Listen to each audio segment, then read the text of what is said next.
Okay, we're live. Episode 4. This sounds so funny without music behind it because I did like a million takes yesterday, but I have the pleasure of being joined by a friend of mine. She lives out in Los Angeles, but she happened to be in town in Buffalo for a little bit. Her name, Valerie Eve, or I know her by Val. So, welcome to the RPD show, Valerie Eve. Val. It's one of those. You can choose which one you like better, I guess. Trust me, the second take is gonna be, it's gonna you should keep it in. Okay. I love it. It keeps it raw and authentic. Yeah, that's how we do things around here. Very authentic. That's the goal of the podcast, really, just to keep it open and honest, and just exactly. Because I feel like we live, as transparent as a world we live in, just it's still very. People are very closed and guarded. Yeah. So. Yeah, totally. It's been a while since I've seen you. Like, what have you been up to? Like, this is really cool because I don't know what you're gonna say. Like, this is what's new. Like, what's new?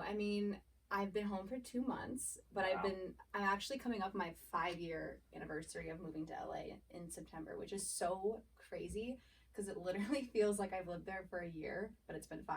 Oh, yeah. Which is probably how long it's been since I've seen you.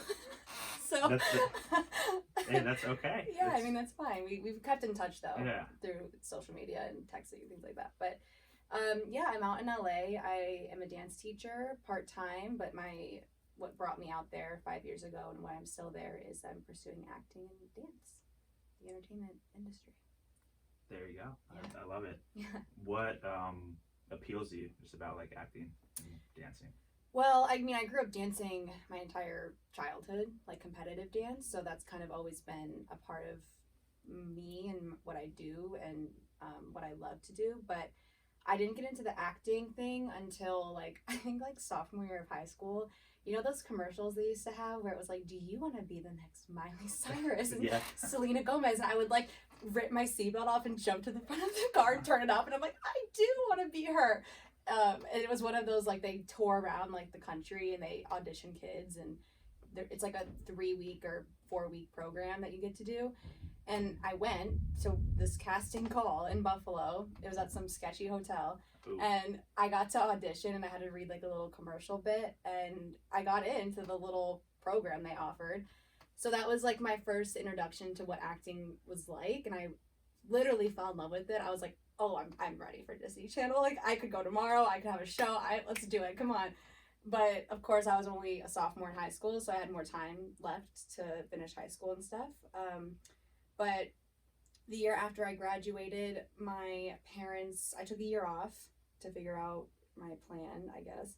And then that next summer, I went to LA and did another 7-week acting course to see if it was something I wanted to be serious about. And then a month later, I moved and was like, yeah, I'm going to do this. So that's amazing. Yeah.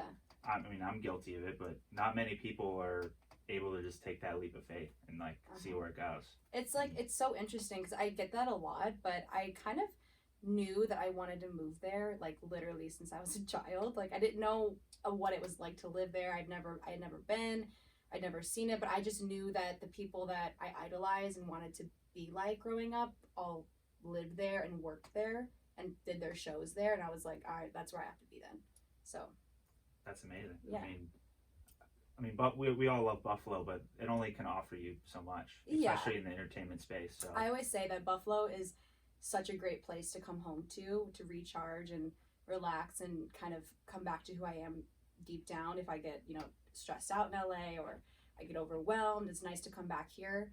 But once my time has been spent, I'm ready to go back to my routine and the hustle and bustle of Los Angeles. So you're probably dying to get back out there. Yeah. 2 months in Buffalo, that's probably... the funny part about it is this is the longest I've spent in Buffalo since I moved, and I was supposed to go back. I flew in July 1st, and I was supposed to go back on the 20th of July, and then I extended it to August 6th or something, and then I extended it again to August 27th, which is tomorrow, and then today I just extended it again to Tuesday, because it's just, COVID. Yeah, it's a crazy year. It's a crazy year. How has it been for you? First, obviously you've been home, but I imagine, teaching dance and Mm-hmm. all that's been affected. Like, I think just everyone, one way or another, has been affected by COVID, whether it's financially, personally, Right. with health wise. So, how's it been for you? In the beginning, I have to admit it was scary, not really knowing what was going on, and my parents are both like compromised, I guess is the term. So if they were to be exposed to that, it would be it would be a different experience for me. But I'm very grateful that so far no one that I'm close to has really been that affected by it in that sort of way. In terms of my job and stuff, I mean, I'm still able to audition. They were a little slow in the beginning, but now everything is kind of self-taped, so you just do it literally in your house and you send it in. And then with my job, we went virtual for a few months, and now we're slowly, I think, going back to in-person stuff. But it was definitely an adjustment for sure. Wow, Yeah. it's thrown everyone, I think, for a curveball, but Yeah. I think the people that are really, still trying and Mm-hmm. trying to make it happen, whether it's, virtual classes or audition, like, only good things will come about it. You can't just sit around and sulk like, man, this year sucks. Like, Yeah, it's like it was always I think the most stressful part about it was just not knowing what could happen, because it felt like each day there was either a good update going on in the world with COVID, or there was just another negative one, and it was just getting worse. Like when they kept extending the quarantine or the stay-at-home order, they kept pushing it and pushing it, and then it was like into July or something, and it was like still only April, and we were just like, when is it going to end? But like I said, I'm grateful that my experience wasn't heavily impacted in like terms of losing my job or losing someone I'm close to or someone I love. So I'm grateful for that. absolutely. Yeah. I'm in the same boat. I'm very much fortunate that, my work kind of got messed up and I had to pivot, but I'm very grateful that no one is sick and everyone is well. Like, Yeah. I really feel bad for my grandma because she's out there and she lives alone, so it's like she's been cooped, and she's obviously like compromised, so it's like she's been cooped up in the house for like months. Wow. I try to call her as much as I can, but my mom talks to her a lot, but it's like, stay strong, we It's like also too with COVID, I feel like being at home, it's like, oh, now I can finally try that little hobby I've been saying I'm going to do, but I never had enough time to get around to it. Like podcasting, woo. Yeah, I started painting jeans. I'm like, when was this ever an interest of mine? But all of a sudden, it's all I was doing for like weeks on end was just painting jeans. But it was fun. I think Pass the time. that's amazing. I think I saw that you did like a little Star Wars themed one, right? Like, Yeah. Like, that's so cool to me. Yeah. Like, it's art. It's creation. Yes, exactly. Going back kind of to like LA, like, what's it like living out there? Like, just be trying to like being an aspiring actress and dancer. Like, what's the hustle and bustle like? The environment in LA is it's fast paced in the sense that there's constant networking opportunity. There's just always opportunity there, and I've always felt that around me, even if I feel like I'm not where I want to be, which I feel often. I'm still feeling like the opportunity is at least there, and it's a matter of like when it's the right time for me to have that opportunity for myself. But in terms of like being an aspiring actress and dancing there, it's just what I love about it is you can't get so caught up in the idea of like, oh, well, I haven't booked this or I haven't done this. It's like, well, you can be there and you can train with the best people, you can meet the best people, you can network, you can build your brand literally from the ground up every day that you're there, and there's constant opportunity flowing. So I love it there, and to be honest, like, I never feel stuck. Like, I just feel like there's at least something I can be doing to like better my career, better my chances of booking an audition or whatever it is. So I love it for that aspect, but it is a very big city, so sometimes it can be a little lonely, but there's a lot that it has to offer. And of course the weather's great. Gotta throw that in there in the beach. So that's always fun to kind of have that as a place to unwind. Like I go to the beach all the time. But yeah, with like career stuff, it's just, there's just always opportunity, and sometimes like something will come your way that you're not necessarily like, oh, I never thought I'd want to work on a job like that, or I want to do something, but it ends up being everything you needed at that time. Yeah, absolutely. And I think what's, really big being out there is just you're like one opportunity away where it's like Mm-hmm. you could go to this casting or do this job and oh, like so and so is on the set and it's like they see you and it's like that person's perfect for like the movie I want or just Mm-hmm. commercial or endless opportunity. I mean, Yeah. whenever I'm out there, it's just like I'll meet random people and they'll just be like, oh yeah, like I do. It's like, oh really? Yeah. I never would have thought that. Or like, yeah, I model. Or it's crazy. It's a complete. It's almost its own different world. I feel like. Yeah, it is. It really feels that way sometimes. And what I love about like acting and dance and the auditioning process, because I think that's like the scariest thing that people assume is like for actors and dancers, like the auditioning is, everyone assumes it's like the most stressful thing because it's like you go on so many and then like nothing happens, and I'm like, but that's not necessarily true. Like you get to, let's say I audition for like this huge casting director and I don't book that role, I don't get called back, whatever.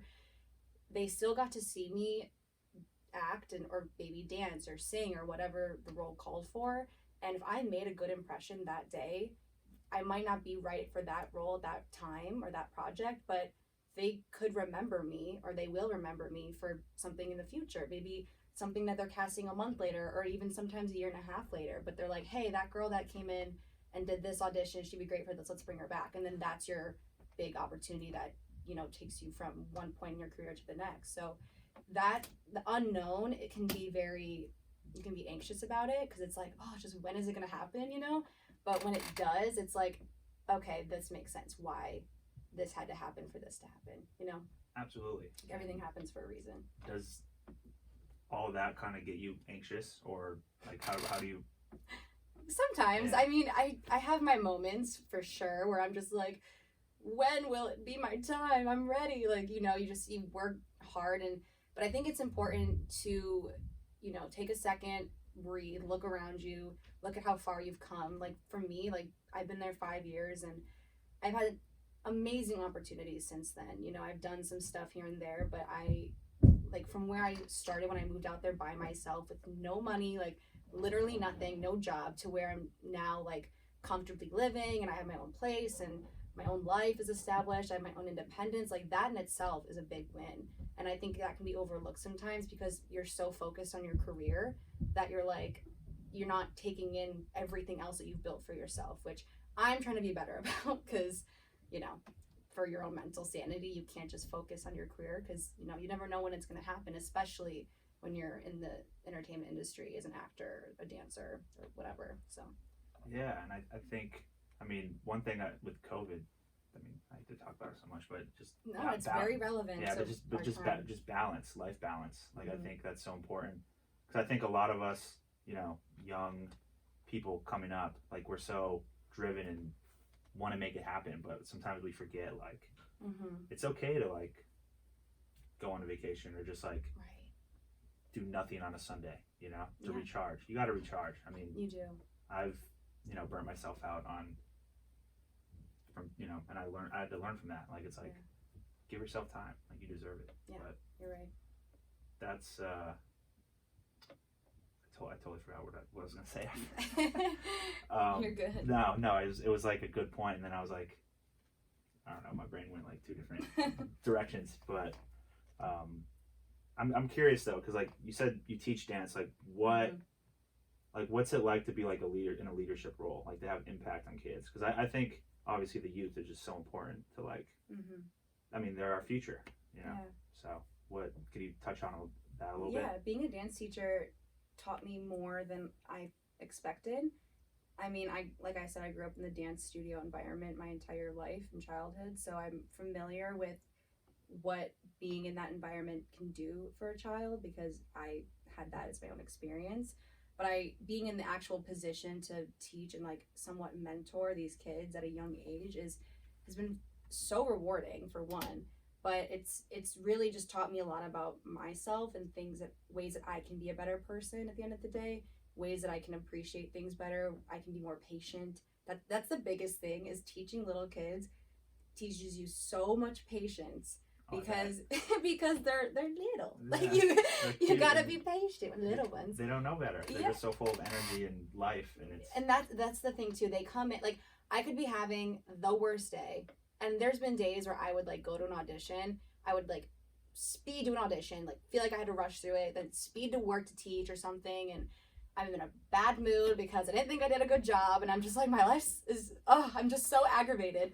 And then like these cute little smiling faces come in, and they just want to give you the biggest hug, and they're just wanting to learn, and just are so like excited to hear what you have to say and how your day's going. And there's been so many days where I've come in and I'm just like, oh, I'm tired, or I don't feel well, but like my spirit is instantly lifted when the little kids come in, or not, and even like the babies, but like I know I have kids that are, teenagers too, and like talking with them and hearing how they're doing. It's like there's a lot more perspective when you teach kids from 18 months to 18 years old. So I think that's cool. That's so awesome. Yeah, it's fun.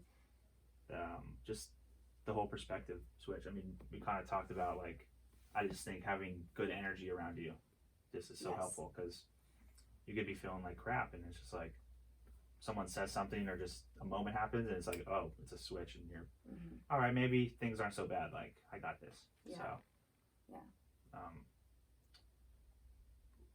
with acting,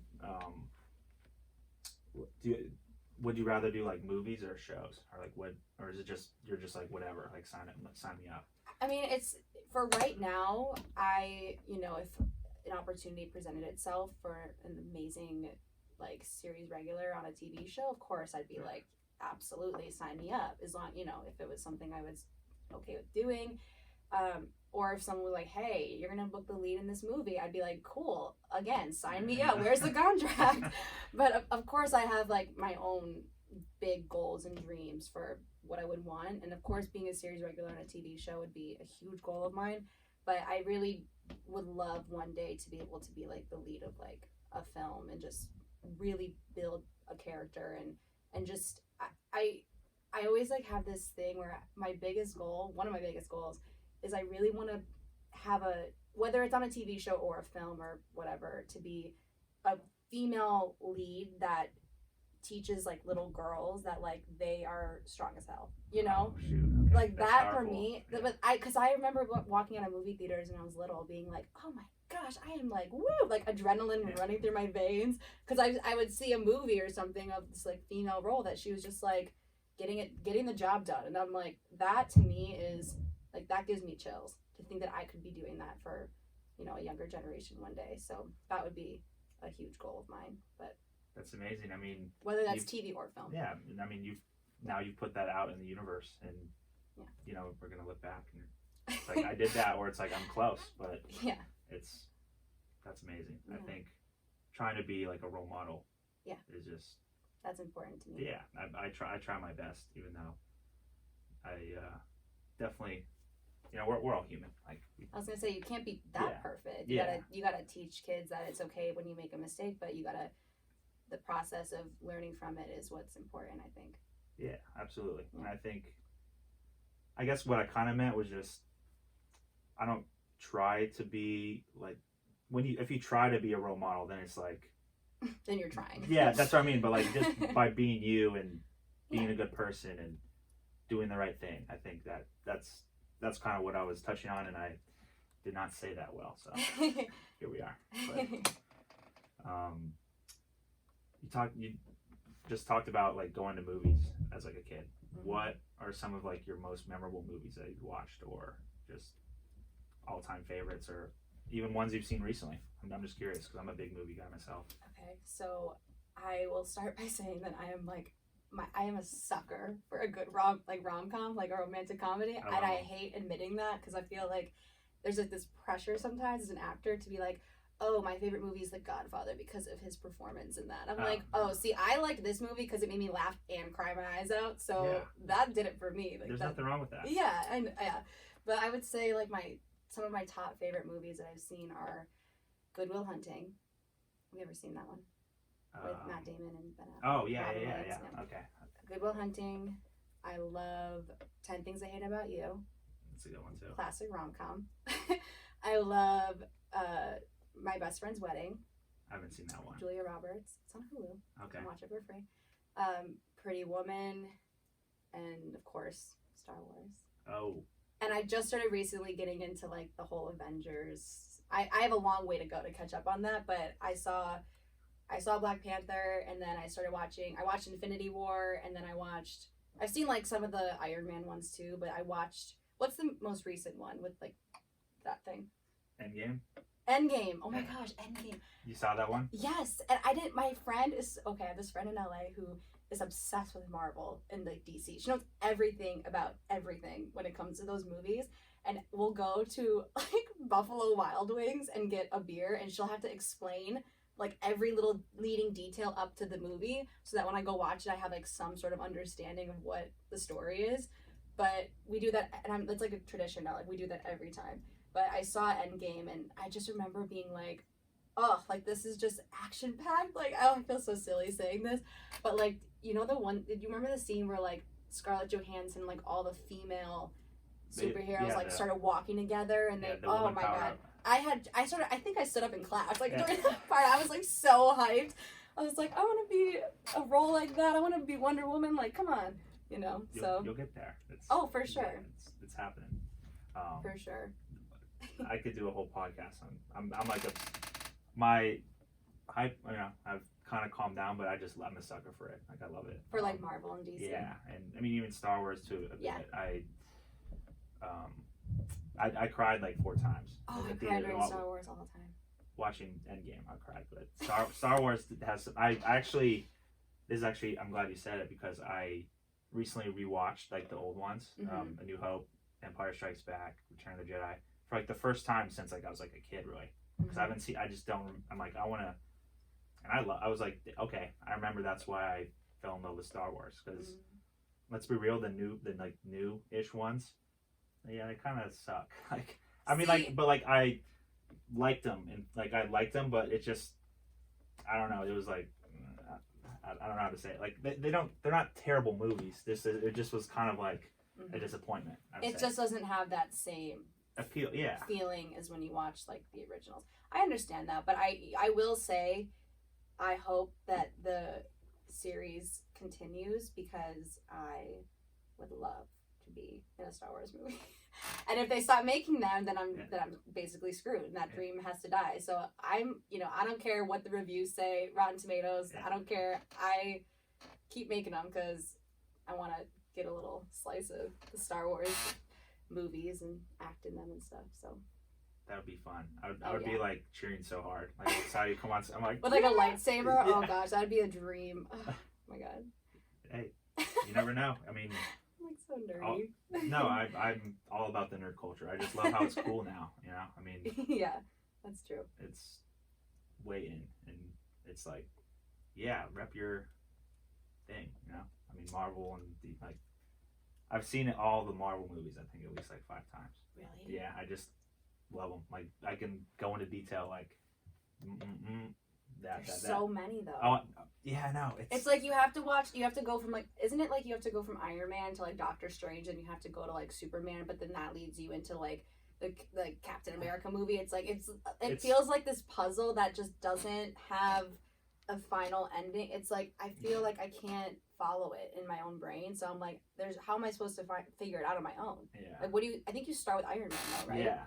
I know you start with Iron Man, and then I'm like, I don't know what comes after that. Iron Man 1, and then I just watch them in release order, because that's kinda, okay. I guess that makes sense.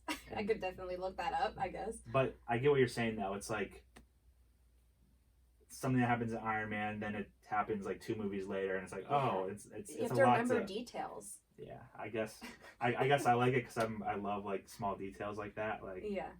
Or what's the saying? Easter eggs and stuff. Oh, yeah. Sucker from. Like, I don't want, like, I mean, when I go to a theater, or when I did go to a theater, I was more like in such awe because I think they're just great movies. So like I don't look for that stuff, but then I would research on the internet and be like, oh my god, like it's. Can I ask you a nerd question? Go for it, please. Do you get chills down your spine when you watch Star Wars and then like the screen goes black and then it's like dun, dun, dun, dun, dun, dun, dun, dun, and the music comes on and then like the script starts that first intro? Don't you kind of get chilled? Yeah. You're looking at me like absolutely not. You're weird as hell. No. I was gonna say that moment right there. I'm always like, oh, like I get so excited every time. I love that moment, but my favorite moment is the end with like they fade out the music and then it goes right into the credits with the huge epic score, and it's just that I mean both those give me chills. Like I that's why I rewatch some of these movies so much. It's like it's like I want to relive that feeling. Exactly. It's because I don't know. I'm all for it. I need new movies in my life, and it's. I mean, I've I search, but like, I want to go to a theater again. Like, I love going to the movie theater. Yeah. Especially for, I mean, that's where you got to watch Star Wars or Marvel or whatever. So. It's not the same. You got to get that IMAX experience with the speakers and the full. I mean. Yeah.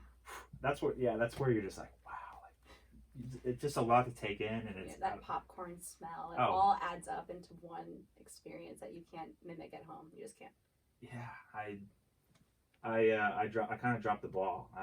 For Endgame, I was on tour, so like I wasn't able to go like opening night with all like the nerdy people, my friends. But I saw it like in a theater by myself, and I still was like chills. You went by yourself? Yeah, I was. See, I'm not there yet. I try really hard to be like I could totally go to the theater alone, but I can't. I need like a companion or something, or like my dog like secretly in my purse or something. I need someone to go with to enjoy it. But yeah, I applaud you for being able to do that. I don't love doing it, but like I tried so hard to get the people I was with, like, come on, just go see this movie with me, please. They didn't want to go. No, they're like, I don't know. I'm like, all right, fair enough, Mike. If I don't go today, like on our day off, I won't go. Like I won't be able to see it for another 3 months. And we can't be friends then, so I have to go to save our friendship. Yeah, it's like because I legit like. Because I wasn't able to see it like 2 or 3 weeks after it came out. So like I deleted social media. I'm like, I'm not seeing nothing. Like I went hardcore. And like I used to be that way. You remember the show Pretty Little Liars? Oh my gosh, yes. People would, and that was when Twitter was also like, I mean, it's still big, but that was when like everybody was on Twitter. Yeah. And Facebook kind of too. And I would delete my social media because people would tweet what happened, and each episode there was like always a big reveal that you had to wait for, and I'd always, if I happened to go on Twitter for literally just a second, I would already see the answer. So I was like, from now on, every Tuesday I'm deleting these apps, and then I'll get them back the next day, because don't spoil my show. Yeah, it sucks to know what's gonna happen. I mean, that show is so suspenseful too. I mean, so I think I stopped watching. I don't think I saw the last season just because like there was the way they revealed it kind of at the end. It started kind of trailing off, I think. And it was just like, okay, where's this going? Yeah. There are a lot of loose ends too, I feel like. If you went back and like watched it a second time, I think there'd be a lot of big questions still. Like, well, what happened to that guy? Or what happened with this story? Kind of just didn't have a clear path, but I still love it. No, I thought it was a good show. I haven't seen it in a long time, but I'll admit I watched it. It was, I have no shame in admitting that. It was a good Tuesday night or whenever it came on. Tuesday night. I think it was Tuesday. Yeah. I was like, I'm pretty sure, because I remember I had dance that night and I had to like rush home. All my dance friends would be like, hey, you want to watch Pretty Little Liars tonight? Like, we had like a group chat, we would talk about it. Oh, good times. Good times. What's crazy to me that like the way all those people from that show, well, not all of them, but like the main characters, they're all like stars now, just because like I think they're all so talented. Yeah, like Ashley Benson, Lucy Hale, Shay Mitchell. I don't remember what her name is, but I know Troyan. Yeah. The girl who played Spencer. Yeah. It's I can't she got married though, so I don't know if her last name changed, but her first name is Troyan. Yeah. She was always like one of my faves on that show. And then the girl that played Allison, I know her name. Oh my gosh. She's in like a lot of stuff, but I don't like. I know the face, but I couldn't tell her. Sasha. Yeah. Something. Peters. Yeah. I don't want to get it wrong, but I know her name is Sasha. I know their first names. But I think that's what's like really cool about acting, because it's just like you can get a role like that where it starts off small and then just like it the show blows up, and it's like your life, like they're gonna be probably getting paid for that show for the rest of their life. And the thing that comes from that too is, you know, you establish your name and a following, and especially these days with social media, it's like you get that type of following behind you, and you're on a popular show, that you're gonna start getting offered roles, and people are gonna want you just because, you know, you're talented, but also because you're extremely popular. So it's and you can promote the crap out of the movie or show or whatever. And my goal for me though is just that if I were to be in a show or to be working on a movie set for however many months, that it would be with a good cast, a good crew, and just an overall positive experience. You know? Yeah, I mean, that's all you can really hope for. You hear so many horror stories about just like how sets are either really unprofessional or just there was inappropriate behavior on the set, and it's just like, but then you hear all these great stories of like just how close everybody was, yeah, and it's like these people are like friendship, you know, it's a friend, you know, you become friends for life, basically. But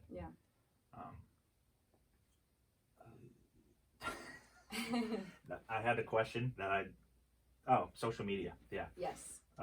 I think it's like one thing I really admire about you is I think it's so cool how you're just authentically yourself on social media. Whether it's just like you're dancing, or you're just like drinking wine with your friends, and you're just like, "What's up?" or whatever you're doing, or just, you know, that is on brand for me. Yeah. I mean, you're just yourself, and I think that's really cool. I mean, thank you.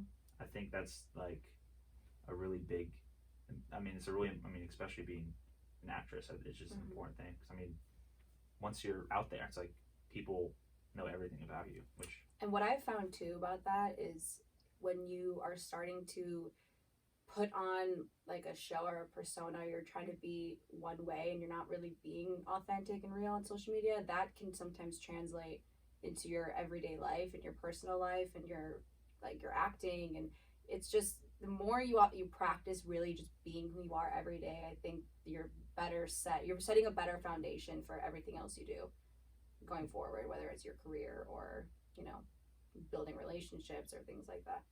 Absolutely. I mean, we're in the cancel culture, so it's like I hate it too, but if, you know, people are so smart at sensing that type of stuff, like if you're fake or whatever. So it's, you know, I think, I'm hoping people will enjoy this show, because it's like, it's literally, I'm putting my full authentic stamp on it. Like, I'm me, you know, I'm sort of a little awkward sometimes. I'm sort of a little, you know, I'm goofy. I'm, you know, being your authentic self is the best too, because you can kind of filter the people out that don't support who you really are. And it's like, okay, well, I didn't want you here anyway then, because I'm not going to change anytime soon. Like, this is who I am. Yeah, like I'm trying to grow, and I'm really conscious of like the energy I put around me. I mean, the people who are meant to be in your life will support you no matter what and cheer you on. And I mean, I think this is just so cool, because it's like we don't speak all that often, but like it was like we're able to sit down for conversation, just catch up, and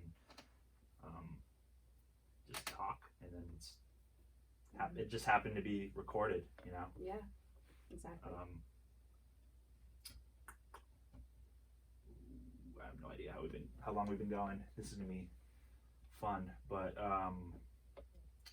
one thing I forgot to ask you, just about like during COVID, like you've been like able to stay mentally sane and all that, like for the most part. Yeah. I mean, if you don't want to share, I'm an open book. Okay. I don't mind at all talking about this.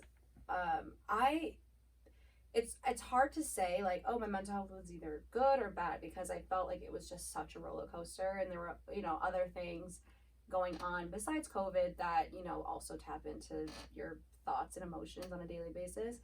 So for me, like, if one of the biggest things that I've learned for what works for me for my mental health and practicing it on a daily basis is I journal a lot.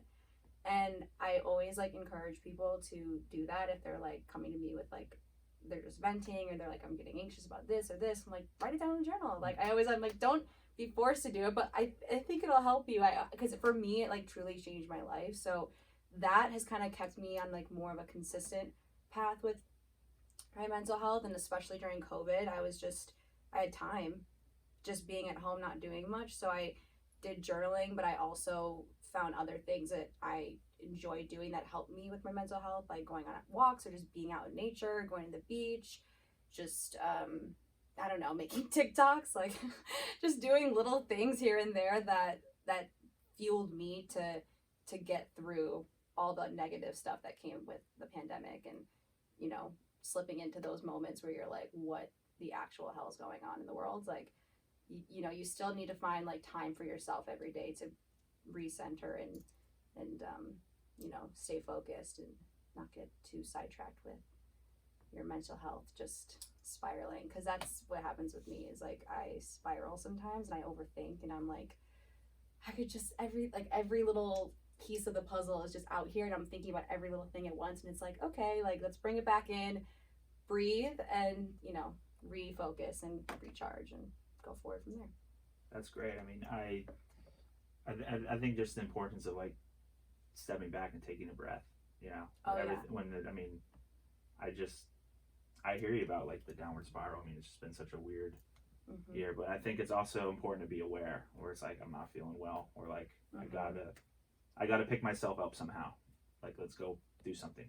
Yeah, you have to acknowledge it when it happens. And another thing too is in those moments where I felt like I was becoming anxious, or I was just confused, or I was just frustrated, I would just be very honest with how I was feeling, but I would also ask myself what I needed in that moment to help get through it, or what I needed to do. And sometimes that was, you know, pouring a glass of wine and just making pasta and treating myself to a really nice dinner and putting on good music and lighting a candle. And that did it for me. Or maybe like it was taking a night drive along the ocean, which not everyone has the luxury of being by the beach.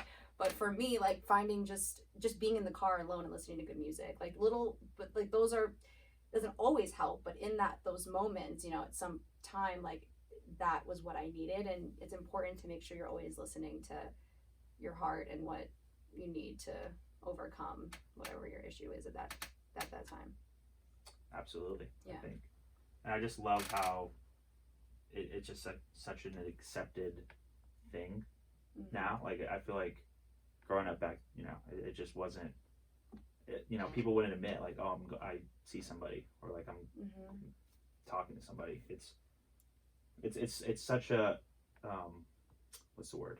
It's very acceptable in like conversation where it's like, almost encouraged, I think now to like, it's like, hey, if you're not okay, like it's very okay if you need to go see a therapist. Like that's normal. Like I'll recommend mine to you. Like people, I think, are more willing to help others when it comes to that, and they want to be more open about it so that they can help someone else who might still feel like they don't want to share, they're not comfortable being honest about it.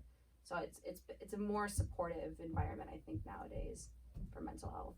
Yeah, and I just love it because it's there for a lot of people. And some people have it worse than others. Some people, you know, it's just like a seasonal thing, or I don't know. Everyone's brains are different, and I think that's what's really fascinating, just about humans in general. That's another thing with COVID too, I've realized, is making sure you're checking in on people, like who you were like, because sometimes you think about somebody and you're like, oh, I wonder how they're doing, and then you just go on with your day. It's like, no, maybe you should just call them and actually ask them how they're doing, because that could go a whole long way for somebody who's maybe struggling or not feeling alone or something like that. So, you know, checking in on your friends and your family and making sure everyone's doing good is, I think, important. Very important. Thing to exercise. I need to do better at the spontaneous calling thing, but I'll definitely send a text to someone, like, even if it's just I heard a song. It's like, hey, I was thinking about you today. What are you doing? Or, hey, like, remember this time? Haha. Or like, how's everything? I don't know, just like some encouraging words, or even just like, I mean, literally, I'll text people like, hey, like, happy Monday, like. That's awesome. Crush the week, like that could make someone's whole day or week or month, like depending on how you're feeling. Like that could really uplift somebody. Like little gestures like that go a very long way, especially right now with everything going on with COVID and stuff. So it's important. I try my best. I mean, I'm not perfect or whatever, but if I'm feeling just like amazingly positive or just good, I try to reciprocate that energy and just that's awesome. Try to. It's hard though. I mean, they always say like check in on your strong friends, you know. But it's like I've got good people around me where they'll be like, "How are you doing?" But also, I have a bad habit of like if I'm not doing well, I'll fucking just shy away. But I've gotten better at like opening up to people and just being like, well, because I always thought like, oh, everyone else has enough problems going on. They don't need to hear. They don't need to hear what I've got going on. What the heck? Oh well. Yeah. Do you have any closing thought? There's just like this reverb. I just hit something on accident. Uh-oh. What did the? Okay, wait. We're good. Okay, we're back. We're good. We're back on Sorry. track. Technical difficulties. I'm learning as we go. DIY. Yeah. Like it just. No. Sorry, I thought it stopped. We're good. It's like not recording the whole time. We're like, oh, got it. I'm sorry. What was the last thing I said? How you were just talking about how you shy away sometimes because you think people have enough going on. Oh yes. I think. Well, yeah. I just thought that was normal, to like not be. Like as Yeah, it was just normal. Like, oh, like everyone else has like enough going on. Like, they don't really care that much. Not they don't care, but just like it's not. Like they don't need this extra baggage in their life. Like I'll figure it out myself. But I think it's important to ask for help. Like even just for this, I've like got friends that are like gonna help me make the audio cleaner, like edit it and mix it. And, people that did the graphics for me, and like I guess I've learned to. I've learned to like ask. Sponsored by Kleenex. Yeah, I've learned to. Just ask for help if I'm struggling, but it's important. And also like if you being like vocal about what you're going through will maybe not only help someone else who maybe wants to have that type of conversation, but inspire them to be more open about it and not feel like they need to keep it to themselves, because that can lead anybody down a dark spiral. The more you bottle it, absolutely. I've done that before, and it's not fun. When you're stuck, or when you're feeling like you're stuck in all of that, it's not a fun experience. No, it isn't. I mean, yeah, kind of feel like you're like literally climbing your way out of it. It's crazy. Or just like, how do I climb my way out of this? Right. Exactly. It's not a fun thing, but what the hell? Recording. There we go. Okay, I like had to turn the audio. That's okay. Because like it was like an echo where I can normally hear what's going on, but it was like times 2, so like it threw me off, and I was like, gotcha. Shit. But yeah, I mean, just thank you so much for opening up on here, and this is I like to give everyone a chance at the end to just offer their like closing thoughts or just like whatever they want to plug, like. That's all you. I don't care if it's like shout out to my sneakers or whatever. Like it's just like whatever you want to say or end with, to like, because like this episode's about you. And me a little bit, but it's a discussion. So, what you got for the people, Val? Well, I was very excited when you told me that we were going to be talking about like mental health and fears and dreams and things like that. So. I was thinking about it today, and I was literally writing in my journal. And there you go. I was just wanting to make sure that it was expressed that it's so important that, for one, whatever you're aspiring to do, whether it's like your career, for me, it's acting and dance out in LA. It could be you want a promotion at your job, or you want to start a podcast and have that like get huge, or whatever like your dream or your goal is. Time is short, it's not promised. Like, let's get a move on. You got it. Like, you gotta go for it. And don't forget to take time in your day as you're going through that to really check in with yourself and allow yourself time to work on you and be honest with yourself. Ask yourself how you're doing, what you need, what makes you happy, and don't be afraid to be selfish once in a while. Kind of just went on like 8 different tangents, but I hope that made some sense. No, that made a lot of sense. Okay. That was really well thought out. I appreciate that, and I think, you know, you hit it right on the money. That's some really good advice. So, well, thank you so much for joining me on the show. Thank you for Val. having me. This was so fun. No, it was. You're brave because this is very new to me. As we saw, we had a couple technical difficulties, but again, thank you. I can't thank you enough. Thank you for having me. Ain't no It was problem. a pleasure.